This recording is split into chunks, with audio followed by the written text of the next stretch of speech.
माननीय प्रदेशाध्यक्ष ठरावाचे भाषण आपल्याला ऐकायचे सगळे शांत बसा. एक मिनिट भोकरदन एक शिस्तप्रिय आणि शिस्तबद्ध मतदारसंघ आहे.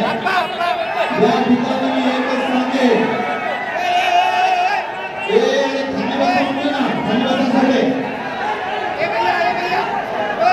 तुम्ही लक्षात घ्या प्रदेश अध्यक्षाच्या समोर तुम्ही बेशिस्तीने वागले तर योग्य राहणार नाही. तुम्ही असं पक्षाला घरी घेऊन जाऊ नका. खाली बसा. आपल्याला समजलं पाहिजे की जयंत पाटील असतील, पवारसाहेब असतील आणि राजेश भाई असतील, पार्टी पैकी जे काही मेरिटवर असतं तेच केलं जातं. यामध्ये दुसरं काही केलं जातं.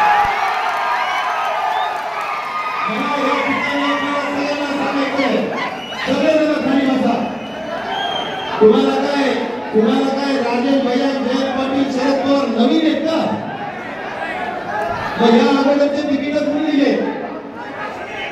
माझं म्हणणे सगळ्यांनी शिस्तीनं वागा. पार्टीला कोणीच घरी धरायचं नसतं एवढं तुम्हाला सांगतो. त्यामुळे सगळ्यांनी शिस्तीनं वागा. आता या ठिकाणी एवढंच सांगेल की आपण सगळ्यांनी चांगल्या पद्धतीनं गावागावामध्ये संवाद करा. सामान्य माणसाच्या अनुषंगाने चांगल्या पद्धतीनं वागा आणि कुठल्याही परिस्थितीत गावागावात वाद होता कामा नये हे आपण सर्वांनी ठरवा.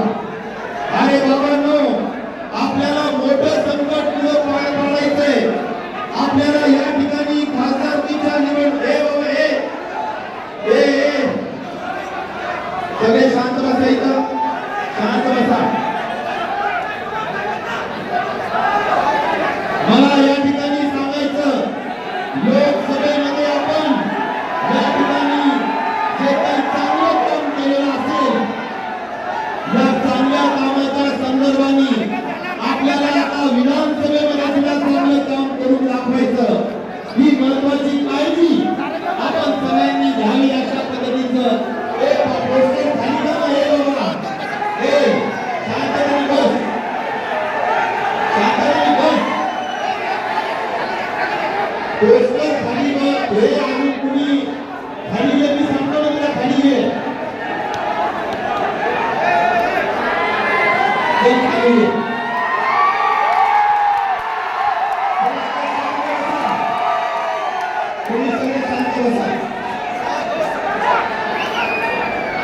मला एक सांगा, आपण असं केल्याने आपल्याला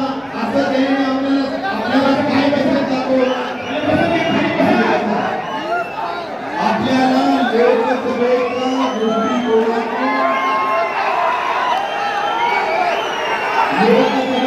दृष्टिकोनातून आपण निवडून आणले. आता विधानसभा सुद्धा आपल्याला निवडून आणायची असा संकल्प करूया. आणि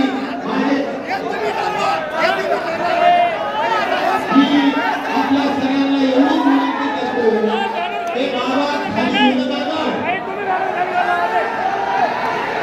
त्याला सध्या